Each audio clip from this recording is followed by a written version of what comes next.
All right. Hi. We are live. We are live. There are 330 million users on Twitter with 262 million follower or users from outside the US. And it's a community builder, lead generator, and a place to find the latest news. If Twitter had an Oxford level university, my next guest would have earned a PhD in the platform. So joining me now is Samantha Kelly, my that she is the tweeting goddess. So from the beautiful country of Ireland, welcome Yes. Samantha. Thank you so much, Debbie. And this is proof, actually, that you can build relationships on Twitter and then you get opportunities like this. So, Exactly. Exactly. So first, let me ask you, how are you and your family handling the last year and a half with the pandemic? How are you managing? well, I have a 14-year-old, so it's been tough for her. I think for their age group, they're not getting out as much and stuff, but the lockdown was tough, but there's definitely more devices being used in the house now. And then my husband is slightly older and he's actually 62 and he ordered online for the very first time. Oh So there have wow. been some positive changes with regard to what I do, which is online. I do a lot of stuff online, so it's been great for my business, but for people like thank goodness we didn't actually, it didn't come to our door. COVID didn't come to our door. So I'm very, very grateful for that. And it's just been a lot of looking after my extended family as well and making sure everyone's safe. And yeah, it's been really good with them. I think I've seen a lot of kindness and love and definitely more love around, especially with the family. So yeah, I think we're appreciating what we have now. We're more grateful. Well, we see the Twitter magic that you are sprinkling throughout our internet universe, Hmm. but I want to kind of get to the backstory here. Okay. And one of the things that you've touched on just briefly is your sobriety.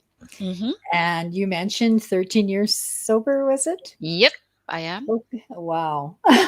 can can you talk about that a bit and how I know it's like a Yeah. big story, like share what you can? Sure. Yeah. Look, I never have a problem sharing because if it can help one person watching this today, then it's totally worth it. I just loved. I suppose I grew up. There obviously Ireland as well. Is a very big drinking culture, and I just loved it, and I loved how gave me confidence and all of that. And then I just decided, though, I noticed I was drinking. I was really good all week. And then I was like, there's different types of alcoholics. And I would have been a kind of a functioning one, but I'd look forward to Friday. And then that was it. Nothing else happened on a Friday except I got my bottle of Bacardi and I got my Coke and I got my ice. And that was and I noticed that it was affecting others around me, this Mhm. ritual I had. And then also if I went to an event and there was like a glass of wine offered to me, I'd be like, sure, what's the point in only having one glass? And so there was certain thinking I had. And if I took one drink, I couldn't guarantee you I'd meet you if I'd arranged to meet you the next day. And so I noticed, and then my dad, I remember my dad saying to me, you should stick to the beer, just stick to beer. And when you start hearing things like that, it's like, and like people were noticing. And if I went to a party, I sang in a band and I was in that whole, glamorous kind of party culture. And I noticed everybody else would be drinking tea, and I'd be like, "Well, where's the drink?" Like, I wanted to carry on, so that's really why I started looking at that, and I decided to make the change, and making the decision was the hardest part, and then trying to think of it as one day at a time instead of thinking about, but what about Christmas, and what about the wedding, and what about and so, yeah, so now I'm 13 years sober and I'm very proud of it. And it's changed my whole life. And I met my lovely husband. And even my daughter, she's never seen me have a drink. And it's just really nice. And you can see it filter down through the family as well. It's nice to be, instead of the black sheep of the family, it's nice to be the reliable one and the useful member of society. So, yeah, I like that feeling. Yeah. Yeah. Okay, wait. Now, you said something about a band? Yes, I used to sing in a band years ago. I was a backing singer. I was the pretty girl dancing in the background. I loved it though. Yeah, I sing. I used to sing. Yeah. Yeah. Do we have any YouTube clips of that? No, because at the time, you see, that was like what? Gosh, that was like 20. I'm 50 now, so I was, yeah, 25 years ago. Oh, wow. So that was, yeah, but I loved all that. You see, I loved all the razzle dazzle. I still do to an extent. I Hard to get still it out of your that blood. part, yeah, that part of me is still there where I like being on the stage, and but that was great for me for my speaking at conferences because I didn't have that fear. I was well used to standing up on the stage, so that's been a help. See, there's always a reason. There's a help for Yes. everything. Every experience you have through life, there's always you can always use it for something, to implement with something else. So Yes, that's true. And a friend of mine who has had a lot of trauma in his life, and he's had the concussions. He didn't have a drinking problem, but he had some other issues. And he told me one time, he said about trauma and depression, particularly, he said, the more you suppress, the bigger the mess. How does that yeah. sit with you? That's so true. I mean, if I was lonely, if I was angry, if I was bored, I thought the solution was alcohol, but actually it would make me worse, So yeah, but that's all my past now. But like, it's great to be able to share my experience, strength and Yeah. hope with others, and kind of show that there is another way, I suppose. I imagine it's, because the culture, especially if you were still in the band culture, Yeah, and everywhere you go, every party you go to, yeah, and if drugs are passed around and you say no, people kind of, okay, well, that's, they don't really yeah. hound you about it. But if you turn down a drink, they Like, hound you about why? it. Well, what's wrong with you? What's wrong with you? I get that still. I go to Yeah. events, well, not now with COVID, but when events start again, it's always, would you like a glass of wine? Or and I was like, well, do you have Coca-Cola? Oh, you have to go and buy that. Oh, And it's like, really? oh, that's not fair. So if I wasn't drinking, or if I was drinking, I'd get it free. But if I'm not drinking, I have to pay for it. So there is a kind of a shift beginning, I think. But, even now, especially in media, especially in my line of work, if you go to events, it's always a glass of wine, Mm. and, no, and it's funny, and I say no, I don't drink, and it's like, why do you not drink? And it's like I just tell them the truth. It's like, well, we could have a real party if you want me to drink. Yeah. Like, so I just kind of, and especially when I go to America as well, it's like, oh, you're Irish, you must love Guinness and whiskey. It's like, no. And even when I'm on the stage, I always emphasize the lovely part of Ireland, the scenery, the culture, and I was a host for Sober St. Patrick's Day this year, and that was so successful. And I just kept showing beauty spots in Ireland instead of, there was nothing to do with alcohol in that at all. So I think That people are, that sounds I like think, a great movement. oh, it's Over fantastic. Sober St. Patrick's Day. Yeah, definitely check it Is out. that They're just on in Twitter. Ireland, or is that? No, that was based in New York, but they Oh, couldn't do wow. their event in real life. So they reached out to me to be the host. So we made it a global event. So it was really Oh, successful. cool. Cool. So when you did finally come around to discovering Twitter and digital media, what was the toughest thing about getting started in your business, or did you even think about making it a business at the beginning? No, I had a totally different business at the beginning. I had a business called Funky Goddess. And it was because my daughter came to that awkward milestone of her first period. And I felt sorry for her. And I went, oh, I'll go to the shop and I'll buy her some kind of starter set or, something to make her feel special. And there were no starter sets. And I stood there, and my father had just passed away. My marriage had just broken up. So I kind of had ducks lined up in a row where I wanted to do something, but I didn't know what it was.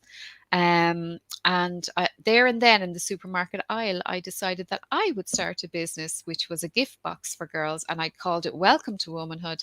And it had a hot water bottle for tummy aches. It had a little calendar Oh, for their wow. diary, little kind of pocket diary, all the essentials they needed, the information booklet, all of that.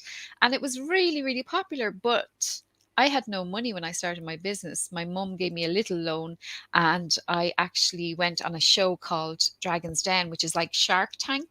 I had to go pitch to investors. So I needed an investment because I wasn't making a profit. It was really popular. And of course, I got lots of media attention because everybody wanted to talk about this because it was such a taboo topic and it was going to cause controversy. So Right. I ended up on all kinds of radio shows, the BBC, RTE, uh, all kinds of publications. But that was when I noticed the power of storytelling, because my sister put me on Twitter and she goes, "There, go and market your business." And I was like, "What do I do? I barely had a Facebook page." And so I just started finding people who were in business that I could be inspired by. I started following people who were just like me, women in business. And I kind of started from there. I started building relationships. But I had a friend who was a poet, a very good writer, and he was also a widower. And I asked him, "How did you cope with that milestone as a guy, as a dad?" Like, and he agreed to write a little blog post for me. So he wrote a little blog post about what it was like for him as a lone father, as a widower, and because he had three daughters, and so he had to deal with it all on his own. So I put the story out, I put the blog post out on Twitter, and then a prime time radio show researcher contacted me and asked would he go on the show and talk about this. So he got an opportunity to be on the show. The researcher got a great topic. I got loads of sales. So everybody, I noticed the power of storytelling and the power of actually collaborating with others as well to reach a bigger audience. So it was really powerful because he was obviously a lovely writer because he was a poet. So it was just a really powerful piece. And he had a book coming out later on, a poetry book. So it helped him, it raised his profile. So I just noticed that time, the power of storytelling and, reaching out to others and asking for help and all of those things that I always talk about, and that people buy from people,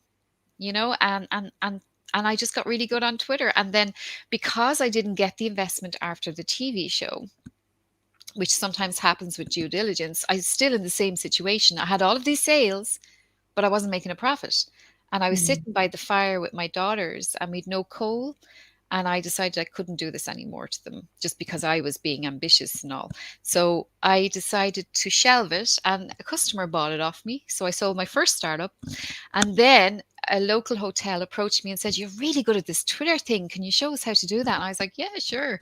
So I went and I showed them. They were like, "Ugh, will you just do it for us? How much would that be?" And I was like, "Oh." And then I went, "Oh, this is a business. If someone is willing to pay for a product or service that you have, that they need, that solves a problem for them, then you have a business." So that's where Tweeting Goddess started. Oh wow. Yeah. So how has your business changed since you started? Oh my goodness. Look, I never went to college and I didn't have any business experience, but I've definitely changed, and it's a lot of it is about mindset, and it's about believing in your expertise and believing that you are the best and that you can help people. So my business, my clients from back then have changed totally to who they are now. Like at the start it was smaller business owners, but like now the value that I can bring with my connections, my introductions, my savviness online with video and LinkedIn, and I've actually gone into different areas. And then I have my Women's Inspire network, which is a huge network of women in business that's global. You'll have to come and join us. And it's really, really good because we do weekly webinars. So I'm really good at setting up webinars and events.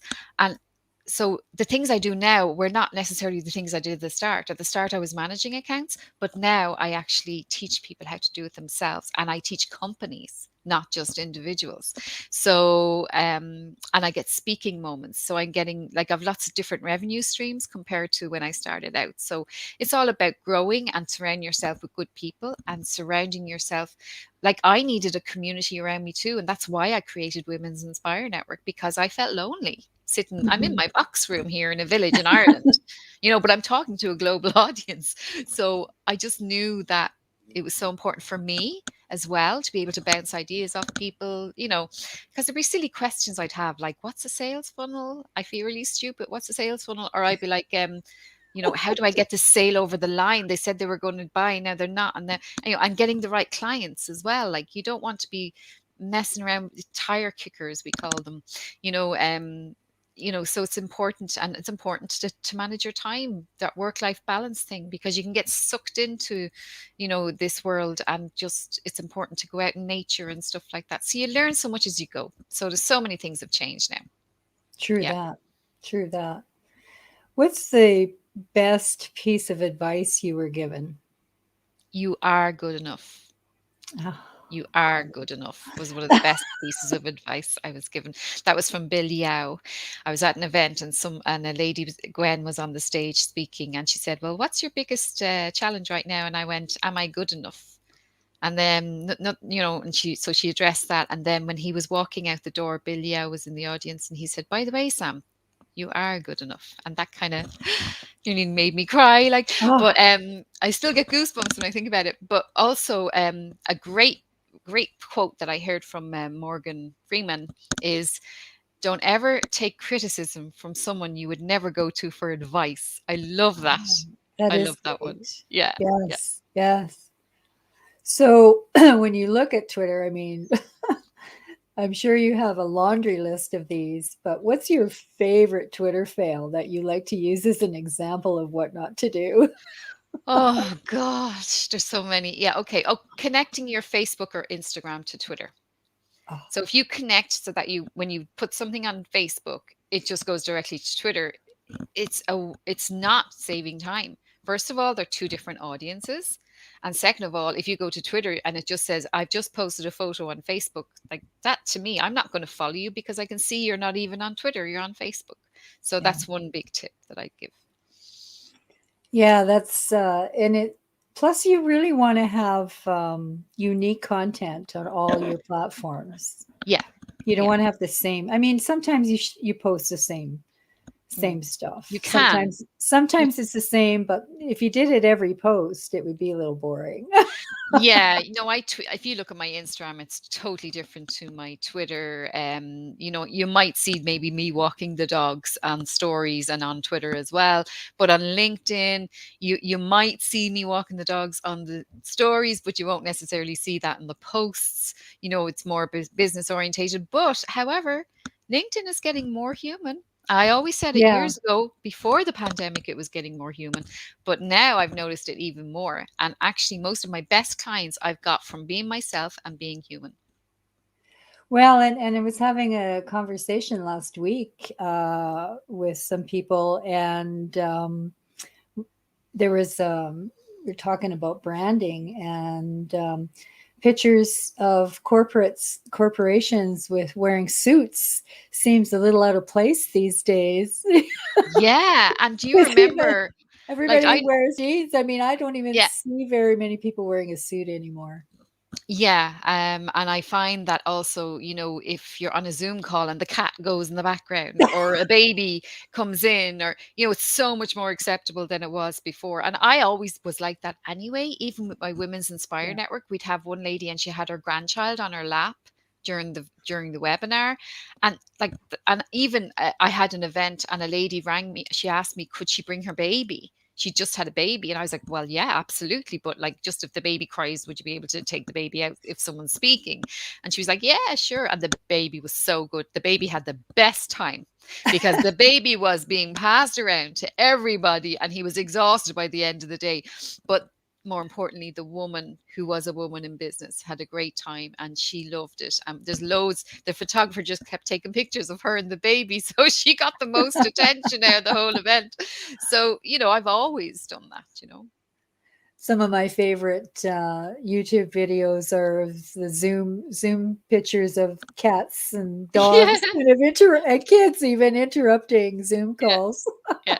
Sure, look, it's life. And I think if anything, this pandemic is sorting the men out from the boys, inverted commas, because it's showing that the people that have stuck with this. And like, when the pandemic hit, I didn't just sit around.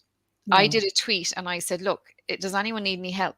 And I said, how can I add my skills to help others? And I knew that people were going to struggle, that people still hadn't got websites, for example. They still weren't savvy online. So I just started doing free webinars, how to pivot your business online. I had a couple of clients who already had done my 6 step program. So they were already online when this happened. And one of them was a yoga teacher, and she used to teach down the local community hall. Now she's teaching Americans, like she's teaching people in Canada, in India, in Hong Kong, and she has people joining her yoga classes. So she says, like, I don't think I'm ever going to teach in the local community center anymore. So it's like, I knew that people needed help. So I reached out and I just did these. Now I was tired. I didn't stop working through this pandemic. However, people remember that, and people Yes. remember when you helped them, and they remember how you made them feel. So this is going to really set people apart, and it's definitely done for me, definitely done it for me. Like, all of a sudden people have been saying, I'm one of the top Twitter experts in the world. That was never said before, you That's know awesome. and it's lovely. Yeah, it's really nice. And really, I don't when you look at digital media, I mean, it's like we're having a coffee at a coffee shop face to face, you We should know. take a picture of that Hey, yeah, later on. Take a screenshot. screenshot. Where's my screenshot? See, Print this is screen. a live streaming at its best. Cheers. Oh, cheers. Cheers. So yeah, the thing that, I always tell people when they complain about their experience online, when they say, "Oh, there's so much drama on Facebook or Twitter's just a bunch of trolls," and I'd say, Mm, "Well, you need to surround yourself with better people. yeah, that's Get the it. trolls out of your life, and I don't care if they're family. Get rid of the people that are causing you grief on Facebook." Absolutely agree with you 100%. And it's about the people you surround yourself with. So it starts with following the right people, which I had done. I had followed Yeah, people, remember, who were like me. And it's about, you know, engaging with them too. It's not about just posting. Actually, Twitter's not about me at all. It's actually about my audience, and yeah, it's about adding value.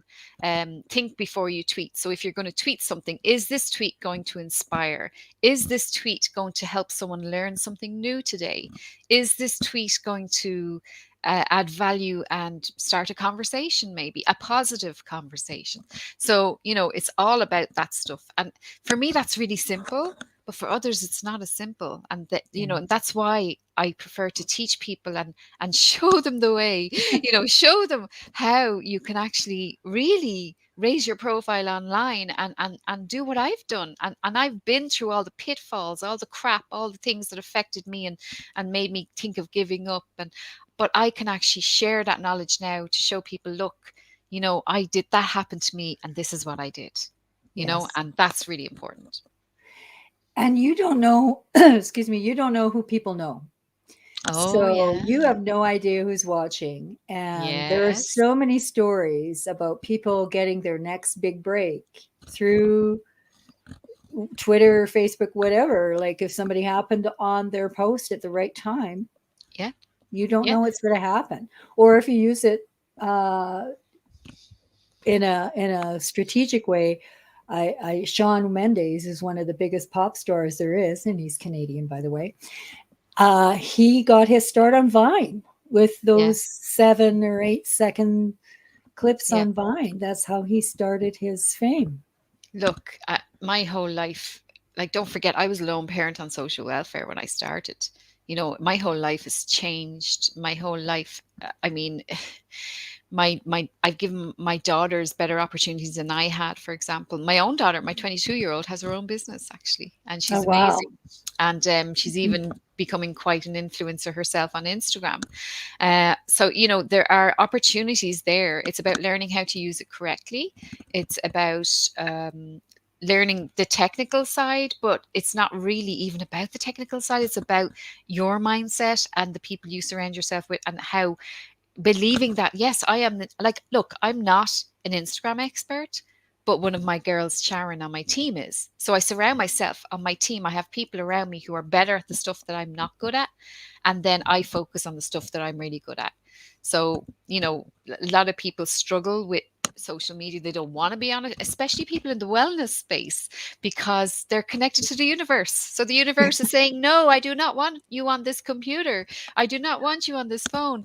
And so I get a lot of clients in the wellness space, especially because they just find it so difficult because it's not what they do. It's not their thing, you know? Yeah, And but like, you know, but I couldn't do a yoga demo. Do you know what I mean? So I like, we're all good at different things. that's true. That's true. So what tools and resources would you recommend people get a hold of to kind of learn how to use these platforms better? Okay, well, first of all, I'd learn from an expert, someone like myself, or I would tools to scheduling. You can schedule on Twitter now. You can schedule certain things. There are scheduling tools. There's one called Feed Alpha, which is an Irish company. There's another one called Content Cal. There's Agora Pulse. Like, there are all these different things that you can schedule content and have your content ready. Another little great tip which I can give everybody is get the hair and makeup done if you're a girl, right? Or if you're a guy, maybe if it's your thing, but get the hair and makeup done and take several different photographs or do several videos with different tops. Like, put on a different top for each one, change the lipstick on another one, put the hair up in another one, and have your content for the month all ready to go. So that's like, Exactly. spend some time. So your content is really important. Planning is very important. But I don't schedule my own tweets though. I usually, if I'm there, if you see me on Twitter, I'm there. I'm actually on my phone. Yeah, But for clients, you know, it's important. There are different times. So the really busy time on Twitter is between 9:30 p.m. and 11 p.m. at night. So that's another little tip. I use Calendly to schedule my calls. I use Bonjoro to surprise and delight my customers. So if someone joins my Women's Inspire network, I send them a little personal video to thank them for joining, and straight away they feel part of something. You know, just little things like that. I have loads. Canva is great for creating images. yes. I have a girl that does that too because I don't have the patience. So, you know, Anya, she does my calendar, and then Crowdcast for webinars, and I use Restream rather than StreamYard, but I use Restream for my live streaming. And yeah, there's so many tools out there. It's about trying them and finding which one is right for you. Exactly. And I I like what you said about changing tops and Ye- whatnot, Yeah, because if you're going to do take a day or two to do all your streams for the month or for the week or whatever, and you're wearing the same thing every time you're on screen, it's just like watching a TV show. Oh, she keeps wearing this. Does yeah. she have any other clothes? Yeah, exactly. I'm very aware of that actually, because one of my favorite tops, I wear it a lot. I'm like, I really should change that top because I keep wearing it because I feel so good in it, you know. Yeah, But yeah, there's I so have a many bright things. red jacket like that for me, and it's like every photograph I have taken at an event, I'm wearing this bright red Yeah, jacket. yeah. But it's the one that makes you feel good, like Yeah, so. I know, and it's so important that we do kind of look after ourselves as well, and that's another side of it. You know, tip wise, even just spend a half an hour a day engaging with your customers, even if you don't have a tweet to tweet. You know, just go and see who's liked your posts, what are they doing, how are they? Like, reach yeah, out and ask them, how are they? Like, is there any way you can help them? And sometimes it could be a simple introduction, but it could be a very useful introduction. And if you do that one useful introduction, that could change everything for that person. I know yeah. it happened. I had a client and they had a flower supplier, florist, and the florist couldn't keep up the demand. So they reached out to me. And of course, I have florists in my network. So I was able to send them that big contract because I knew which florist to send them to, and they were delighted. So, yeah, Oh, things wow. like that. Well, you've answered my last question because I was going to ask you what's one thing somebody can do to move themselves forward on their Twitter experience and reaching Well, out. It's a great, go back to your followers or create a Twitter yeah. list. Create a Twitter list of, you could create a Twitter list of people. I have a Twitter list of funny people because if I'm feeling a bit blue, I just go and I go to my funny tweeters. I have a list of cool people, and my list of cool people are people who I'd like to have a cup of tea with someday. Right? So that could be a business person. They don't know why they're on that cool people list, but I will know why they're on that cool people list. Um, and create Twitter lists of and segment your feed so that you're not wasting loads of time going down a rabbit hole, and just go straight to your notifications in the morning and then go to your Twitter list and say, right, I'll see how Debbie is this week. Yeah, the And best then I, time to do that is at the beginning when you have not very many followers, because when you start getting a lot of followers, yeah, it's pretty hard to do. yeah, yeah. And anyone who mentions you or tags you, thank them. Yeah. Yeah. Thank them for the retweet, or thank them for, because those people went out of their way to tag you. And there's so many tips, and I do workshops. I have a workshop coming up in September, that is just about Twitter. That's 2 hour. And then I have my Women's Inspire Network event. And I do my Shine Online Academy starts on Wednesday. Maybe you could retweet that for me. Today's my Yes, pin I tweet. will. And that's going to be group and one-to-one calls. So I actually created that just a month ago, because I realized people that couldn't afford my 6-step program. It's a way that they can afford me, but with a group as well, and me a little bit. So, there's always a package you can create for each budget. That's awesome. Well, thank you so much for being with me on the show. It's great to finally meet you face to face. You too. And thank you for asking me. Oh, you're welcome. It's lovely to kind of build a relationship. And that's another little tip. If you are on Twitter, take the relationship to the next level. If you Yes. really clicking with somebody, take it to a Zoom call, take it to a DM, take it to email. That's the whole point, is to build relationships. And at the end of the day, we're all in business. So it's okay to get a sale. It's okay. Like, you do have to eat. So Yeah, we have to eat. yeah, yeah, Thanks yeah. a lot, Samantha. You're welcome. You're welcome. Thank you so much.